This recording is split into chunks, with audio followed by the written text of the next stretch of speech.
mahasiswa dari IAIN Kediri yang sekarang sudah menjadi UIN Syekh Fasil Kediri. Jadi di sini di video kali ini saya akan memberikan pembahasan mengenai analisis korelasi menggunakan metode Pearson ya, yang mungkin cukup cukup umum dipakai, yang paling umum atau setahu saya sih yang paling umum ya, setahu saya. Nah, jadi kali ini kita akan membahas tentang analisis korelasi khususnya untuk kelas 11 SMA atau MA sederajat. Jadi nanti di materi kali ini kita itu akan membahas mengenai seberapa kuatkah hubungan dari dua variabel, yaitu variabel independen maupun variabel dependen. Oke, yang pertama tanpa lama-lama langsung saja masuk ke dalam pembahasannya. Jadi yang pertama itu yang harus kita ketahui terlebih dahulu, analisis korelasi itu merupakan metode statistik yang digunakan untuk mengetahui apakah terdapat hubungan antara dua variabel dan seberapa kuat hubungan dari kedua variabel tersebut. Seperti misalnya saya memiliki sebuah variabel independen, kayak sebut saja saya mempunyai sebuah variabel itu jumlah jam belajar, dan variabel dependennya itu nilai ujian matematika. Jadi saya menggunakan analisis korelasi untuk mengetahui seberapa kuatkah hubungan dari kedua variabel yang saya berikan contohnya tadi. Nah, nanti akan kita coba bahas di pembahasan berikutnya. Oke, seperti yang saya bilang di awal tadi, bahwasanya kita akan membahas analisis korelasi, terutama pada metode korelasi Pearson, yang dimana ini cukup sering digunakan. Bahkan saya sendiri pun juga bisa dibilang cukup sering menggunakan korelasi Pearson ini sendiri untuk menentukan hubungan dari kedua variabel. Nah, jadi di sini untuk korelasi Pearson sendiri itu merupakan sebuah ukuran korelasi yang digunakan untuk mengukur kekuatan dan arah hubungan linear dari dua variabel. Dua variabel itu dikatakan berkorelasi apabila perubahan salah satu variabel disertai dengan perubahan variabel lainnya, baik dalam arah yang sama ataupun arah yang sebaliknya. Korelasi Pearson sendiri biasanya itu digunakan untuk menentukan korelasi data bivariat ataupun data yang berskalanya itu interval maupun rasio. Jadi yang bisa dibilang datanya itu berupa data yang angka gitu. Terus untuk korelasi Pearson sendiri ini biasanya ini disimbolkan dengan huruf R kecil, dan koefisien korelasi Pearson antara variabel X dan variabel Y itu dapat dihitung dengan membagi ke covariance. Covariance kedua variabel dengan perkalian simpangan bakunya dengan rumusnya itu ada R. Seperti yang saya bilang tadi, bahwasanya korelasi Pearson sendiri itu disimbolkan dengan R kecil sebagai simbol dari korelasi Pearson itu sendiri. R dengan rumus dari korelasi Pearson itu sendiri, yaitu R itu sama dengan N dikali sigma dari XY. By the way, kalau yang mungkin masih awam dengan kata sigma sendiri di sini itu dimaksud adalah jumlah keseluruhan jumlah datanya. Jadi ditotalkan semua datanya. Misal saya punya ambil 3 data, kemudian 3 data itu memiliki nilai, bilang saja itu 5, 6, dan 7. Nah, jadi 5, 6, dan 7 itu dijumlahkan semuanya sekitar berapa? 18. Nah, 18 itu adalah sigma dari data yang saya ambil itu tadi. Jadi sigma itu yang dimaksud dengan sigma adalah jumlah seluruh total nilai dari data itu tadi. Oke, kembali lagi. Jadi R itu rumusnya R sama dengan N dikali sigma XY, terus dikurangi sigma X dikali sigma Y per buka kurungnya nanti, karena ada kayak dibagi gitu, yang bagian X sama bagian Y. Itu yang pertama, akar dari N dikali sigma X kuadrat dan dikurangi sigma X dikuadratkan. Nah, jadi perbedaannya cukup jelas di sini. Jadi yang pertama itu sigma X kuadrat dan yang kedua sigma X dikuadratkan. Nah, jadi maksudnya yang pertama sigma X kuadrat itu adalah jumlah total dari semua data di kolom di kolom X kuadrat. Nah, jadi semua datanya itu jumlahkan semua, jadi itu akan menghasilkan sigma X kuadrat. Dan untuk sigma X dikuadratkan, jadi yang diambil itu bukan dari sigma X kuadrat juga, tapi hanya di bagian kolom sigma X kemudian dikuadratkan itu. Terus selanjutnya sama formatnya itu sama, cuman yang X diganti dengan Y, penulisannya rumusnya sama, yaitu akar dari N dikali sigma Y kuadrat dikurangi sigma Y dikuadratkan. Itu adalah rumus dari korelasi Pearson itu sendiri. Oke, kemudian ada koefisien korelasi. Ini kayak sebuah angka yang didapatkan setelah menggunakan korelasi Pearson itu tadi. Jadi koefisien korelasi di sini itu disimbolkan dengan huruf R kecil, sama dengan metode korelasi Pearson itu tadi, sama-sama R kecilnya, karena dari metode korelasi Pearson itu tadi itu akan didapatkan akan didapatkan nilai dari koefisien korelasi itu tadi. Nah, dari nilai koefisien korelasi ini ada beberapa rentangnya, dari rentang -1 sampai dengan 1 gitu. Jadi secara penulisan itu secara dibilang dalam kayak bacanya gitu adalah R itu kurang dari R itu lebih besar sama dengan dari -1, tetapi R itu kurang dari sama dengan 1. Jadi yang dimaksud di sini, semakin nilai dari koefisien korelasi menggunakan metode Pearson itu tadi, itu apabila nilai yang didapatkan itu antara 0 sampai 1 ataupun 0 sampai -1, itu semakin mendekati angka 1 ataupun -1, itu hubungannya itu semakin kuat. Jadi semakin mendekati 1 ataupun -1, itu hubungan dari kedua variabel itu tadi itu cukup kuat. Tapi untuk jika mendekati ke 0, mendekat ke arah 0, mungkin di 0,1, 0,2, itu akan semakin lemah. Bahkan kalau semisal sampai 0, itu benar-benar 0 yang didapatkan dari nilai koefisien korelasi, itu bisa dibilang dua variabel yang sedang diuji korelasinya itu tidak ada hubungan sama sekali, atau tidak ada korelasinya sama sekali kalau nilai yang didapatkan adalah 0. Dan di sini ada yang tertera di PowerPoint, itu ada sebuah tabel dari rentang masing-masing angka yang didapatkan setelah menggunakan rumus metode korelasi Pearson. Itu yang pertama itu ada -0,199.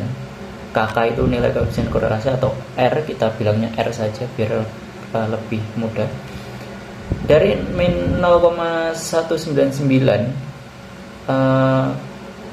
jadi ini bacanya ini R lebih besar sama dengan dari -0,199 sampai kurang dari 0, atau R itu lebih dari 0 tapi kurang dari sama dengan 0,199, itu dikategorikan sangat lemah.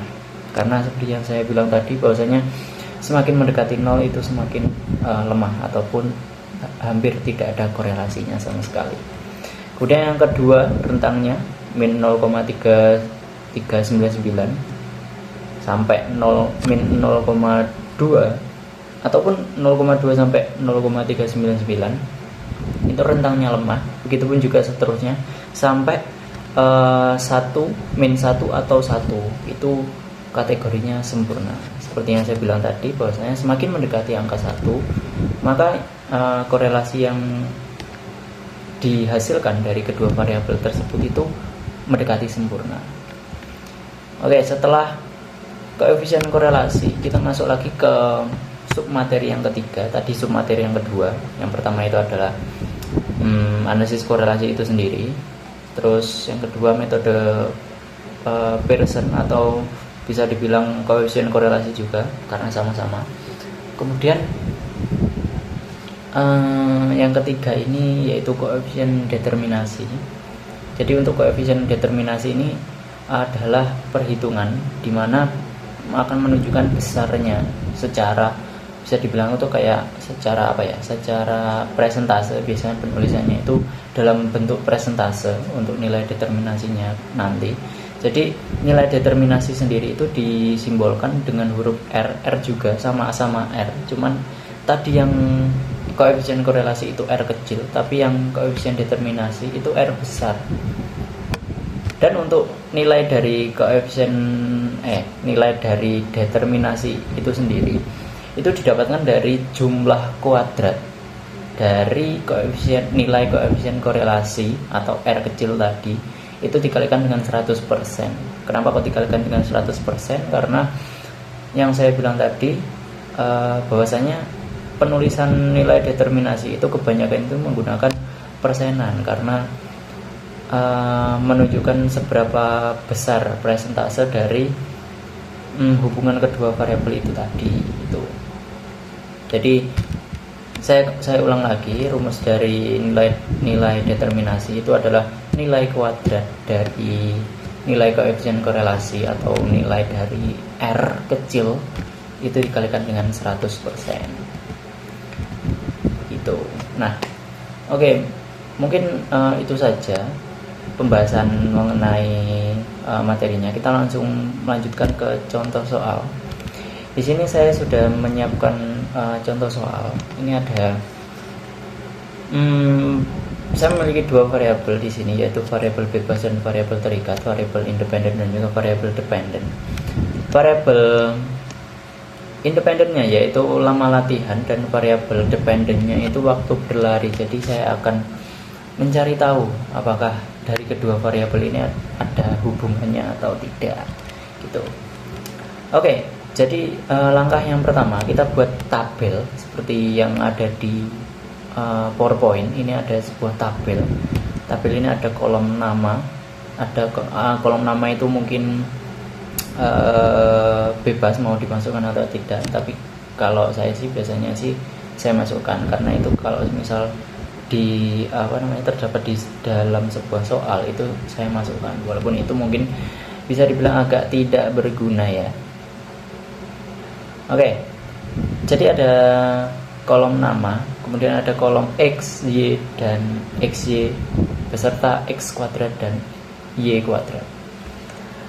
Nah, ini kolomnya ini hampir sama ya, hampir sama kayak metode regresi linear, sama kolomnya. Cuman bedanya adalah di analisis korelasi ini kita ketambahan satu kolom lagi, yaitu kolom Y kuadrat.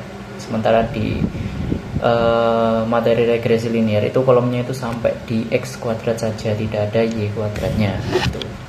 Jadi untuk yang analisis korelasi ini ketambahan satu kolom, yaitu Y kuadrat. Oke, kemudian yang di bawah ini ada jumlah N sama dengan 5. Jadi N ini adalah total keseluruhan data yang kita gunakan. Kayak misal ini kan ada 5 data ya, dari A sampai E itu ada 5 data. Jadi N itu adalah jumlah keseluruhan data yang kita pakai, yaitu ada 5. Kemudian ada variabel X, ya, ini variabel bebas itu tadi, variabel independen, lama latihan ini dalam satuan jam. Tapi untuk yang variabel Y, waktu berlari ini dalam satuan menit. Ini ada latihan selama 5 jam menghasilkan waktu berlari 30 menit. Ada yang latihan 6 jam menghasilkan waktu berlari 25 menit. Ada yang 7 jam tapi hanya menghasilkan waktu latihan waktu berlari itu 23 menit. begitupun juga seterusnya. Kemudian dari variabel X dan variabel Y ini tadi sudah kita jabarkan semua datanya, kemudian kita tinggal proses saja. Ini X, Y berarti X dikali Y, dari variabel X dikalikan variabel Y akan dapatkan nilainya. Begitupun juga X kuadrat dan Y kuadrat, masing-masing data, nilai dari data variabel dependent dan variabel independent X, Y itu dikuadratkan, nanti akan mendapatkan nilainya. Dan untuk kolom yang paling bawah itu dipakai untuk sigma X, sigma Y, dan sigma X Y, sigma X kuadrat, dan sigma Y kuadrat. Jadi untuk total jumlahnya itu yang berada di bagian paling bawah. Oke, jadi untuk ini langkah yang pertama. Jadi langkah pertama adalah menggambar tabelnya, jadi menjabarkan semuanya ke dalam bentuk tabel. Kemudian langkah kedua kita menuju ke korelasinya menggunakan metode korelasi Pearson dengan rumus yang sama kayak di awal tadi. Kemudian kita tinggal substitusikan saja beberapa data-data yang sudah kita dapatkan dari tabel sebelumnya, di langkah sebelumnya. Kita tinggal substitusikan saja dan kita hitung secara matematis seperti biasa. Jadi untuk n ya dimasukkan ke n, sigma X dimasukkan ke sigma X, sigma Y dimasukkan ke sigma Y, dan begitupun juga seterusnya. Dan dari rumus itu tadi itu didapatkan sebuah nilai R, yaitu negatif 0,953. Nah, sebelum lanjut, saya terlebih dahulu tanya kepada kalian semuanya. Kalian pause videonya kalau perlu, tanpa melihat yang tabel yang sebelumnya. Ini nilai min 0,953 itu menurut kalian itu nilai koefisien korelasinya itu tingkat tingkat kuatnya itu seberapa? Min 0,953 berapa? Kalau ada yang menjawab sangat lemah karena negatif, kurang tepat, karena negatif sama positif itu tidak menentukan kuat lemahnya, tapi hanya menentukan hubungannya itu positif atau negatif, itu saja. Jadi yang menentukan, seperti yang saya bilang di awal tadi, yang menentukan bahwasanya kuat atau tidaknya itu semakin menjauhi dari 0 itu semakin kuat. Nah, ini menurut kalian semakin kuat atau semakin lemah? Sudah? Oke. Yang menjawab semakin kuat ataupun ini min 0,953 adalah sangat kuat. Kalian benar. Karena seperti yang saya bilang tadi, semakin mendekati angka 1 atau min 1 ini tingkat korelasinya itu semakin kuat. Jadi nilai dari 0,953 kan mendekati 1, mendekati min 1 lebih tepatnya. Gitu. Oke, selanjutnya itu karena kita sudah mendapatkan nilai R kecil, yaitu nilai koefisien korelasi, selanjutnya kita perlu mencari tahu seberapa kuat secara presentasenya. Jadi kita menggunakan nilai determinasi untuk mengetahui seberapa kuatnya. Nah, di sini seperti yang saya bilang tadi, ini bahwasanya min 0,953 itu sangat kuat, seperti yang ada di tabel ini, ada di tabel yang sebelah kanan. Itu di rentang min 0,8 sampai min 1. Jadi bisa dikatakan itu kategorinya sangat kuat. Oke, kembali lagi ke nilai determinasi. Setelah didapatkan nilai R kecilnya, kita tinggal masukkan saja ke rumus determinasi, yaitu R besar kuadrat itu nilainya sama dengan R kecil dikuadratkan, kemudian dikalikan 100. Tinggal disubstitusikan saja nilai dari R kecilnya, yaitu min 0,953 itu dikuadratkan dan didapatkan nilai 0,9082. Nah, jadi di sini menurut saya itu untuk menentukan nilai R kecil ataupun R besar ini, itu saya itu biasanya itu mengambil kan kalau sudah masuk ke statistika itu pengambilan datanya itu mungkin agak beda ya, maksudnya hasil akhirnya itu mungkin agak beda kalau dihitung secara manual dibandingkan dengan orang lain, karena itu bisa tergantung pengambilan angka setelah 0 gitu. Jadi kalau misalnya saya ada nomor 0,90832 Nah, dari nomor tersebut itu akan saya kalikan lagi dengan sebuah angka. Nah, dan hasil selanjutnya itu pasti akan berbeda dengan orang lain. Ketika saya mengambil jumlah angka setelah koma itu 4 biasanya. Nah, jadi nilai yang saya dapatkan itu akan beda dengan orang lain yang menggunakan pengambilan angka yang lebih dari 4 ataupun kurang dari 4. Kalau misal orang lain itu menjumlahkan nilai yang sama, cuman pengambilan jumlah angka setelah koma itu ada yang 1, ada yang 2, ada yang 3, bahkan ada yang 5 dan seterusnya gitu. Jadi satu angka saja itu bisa mengubah kalau sudah dalam bentuk desimal, kecuali dikalikan dengan angka 0 itu maksudnya bukan angka 0 benar-benar 0, maksudnya kayak angka yang ada nolnya kayak 10, 100 gitu.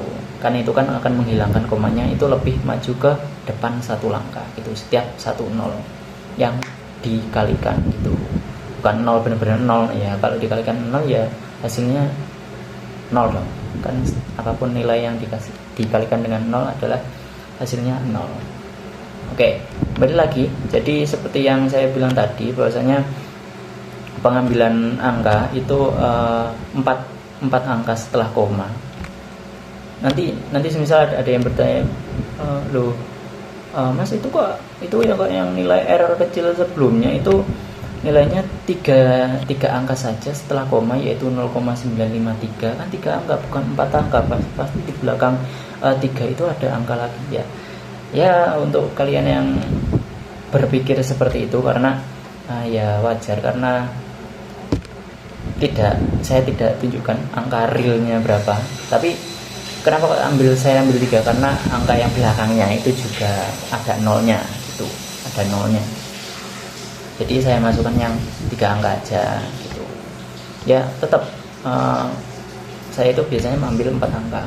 Walaupun biasanya sih 4 angka sih, kalau misalnya yang paling belakang sendiri yang keempat itu adalah nol, ya tetap saya masukkan gitu. Tuh. Nah, tapi ada alasan lain mengapa di nilai determinasi ini setelah dikuadratkan nilai R kecilnya itu kenapa saya ambil 4. Nah, karena akan dikalikan dengan angka 100, yang dimana setelah angka nolnya hilang 2 itu tadi 2, jadi komanya akan maju 2, melewati 2 nomor ya. Jadi akan dihasilkan koma setelah angka setelah koma itu ada 2 di belakangnya. Jadi kayak persenan itu kayak lebih, mungkin bisa dibilang lebih akurat sedikit gitu, ada di belakang komanya itu ada 2 gitu. Nah, jadi nilai yang didapatkan yaitu 0,99082. Ini ada banyak lagi angka setelah angka 2 ke sebelah kanan itu ada banyak lagi, tapi kembali lagi hanya 4 saja, cukup 4, nggak usah banyak-banyak karena akan menyulitkan juga, walaupun ujung-ujungnya cuma dikalikan dengan 100. Oke, jadi 0,9082 ini dikalikan dengan 100. Nah, kalau kalian menggunakan kalkulator, ini kalian jangan kalikan dengan 100 kemudian kalian pencet tombol persen gitu, jangan, karena di kalkulator itu akan dibagi dengan per 100 karena persen itu tadi. Jadi kalau kalian kali dengan 100 kemudian kalau kalian kasih 100-nya itu dengan per 100, itu akan hasilnya itu sama dibagi dengan per 100 gitu kalau di kalkulator. Jadi cukup kalian ambil 100-nya saja, persenannya itu kalian taruh di akhir gitu. Jadi yang kalian ambil cuma 100-nya aja gitu. Tapi hasil akhirnya tetap persentase. Kemudian didapatkan nilai 90,82%. Nah, jadi kesimpulannya pengaruh lama latihan terhadap waktu berlari itu 90,82%. Jadi variabel lama berlari, lama latihan itu hanya mempengaruhi waktu berlari itu cuman sebesar 90,82%. Nah, sisanya itu ada 9,18%. Nah, ini 9,18% ini didapatkan dari mana? Itu didapatkan dari 100% ketika sudah mendapatkan nilai determinasi. Tapi jadi 9,18% ini didapatkan dari 100% dikurangi dengan 90,82%. Nah, jadi pengaruh variabel lain selain lama latihan itu sebesar 9,18%. Jadi kayak contohnya ada kayak pola makan, pola hidup, gaya hidup itu. Jadi variabel-variabel yang lain yang mempengaruhi itu ada lagi gitu, tapi hanya sebesar 9,18%. Untuk 90%-nya, 90 lebih itu dipengaruhi oleh lama latihan. Jadi semakin lama latihannya, maka akan waktu berlarinya itu semakin lama gitu. Walaupun sebenarnya mungkin tidak terlalu valid ya, karena memang banyak faktor lain yang mempengaruhi, kayak fisik juga pastinya juga mempengaruhi kalau sudah urusan ke bidang olahraga kayak gini. Oke, mungkin cukup itu saja pembahasan mengenai analisis korelasi yang saya jabarkan pada hari ini. Apabila kalian suka ataupun kalian paham dengan penjelasan saya, itu kalian kasih tombol like, dan kalau misal kalian nggak paham, kalian kasih tombol dislike saja. Mungkin akan saya benahi lagi bagaimana supaya mudah dipahami gitu. Oke, mungkin sekian dari saya, akhir kata dari saya. Apabila saya ada kesalahan penuturan kata selama menjelaskan selama hampir setengah jam ini, saya mengoceh saja ya. Saya mohon maaf yang sebesar-besarnya. Akhir kata dari saya, wassalamualaikum warahmatullahi wabarakatuh.